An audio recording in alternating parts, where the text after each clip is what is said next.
भारताचा इतिहास तसा लई पुरातन. या भारत देशात पहिलं नागरिक सुखा समाधानानं राहत होत. पण या भारत देशामध्ये हे ब्रिटिश सरकार व्यापारी म्हणून टिपी टिपी टिपी टिपी टिपी टिपी प्रस्थापित झाले. आणि भारतात येऊन या इंग्रजांनी भारतातला कच्चा माल एकत्रित केला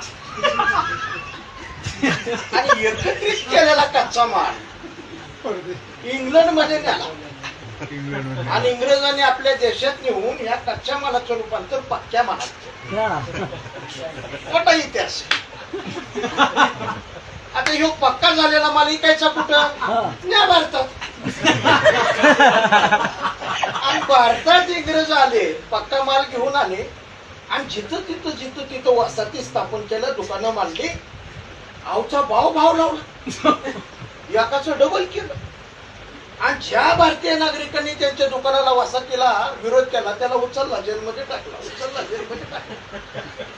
भारताच्या नागरिकांनी इंग्रज ह्या चोळामुळे चळवळी चालू झाल्या. इंग्रजाकडे शस्त्र पुरवठा होताच. धाड गोळ्या झाल्या. नागरिक खलास, पांगलं. भारताचं नागरिक इसकटलं, घाबरलं, पण निर्णय घ्यायला पुन्हा एकत्रित आलं.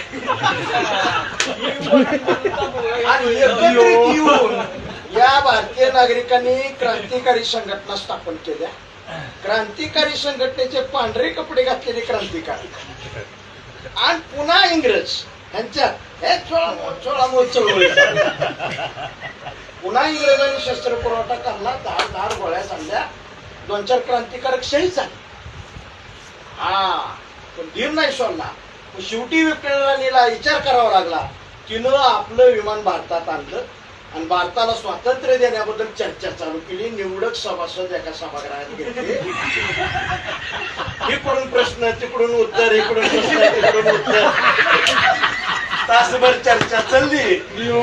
इंग्रजांनी स्वातंत्र्य डिक्लेअर केलं, पण जाता जाता घाण केली. पाकिस्तान वेगळा केला.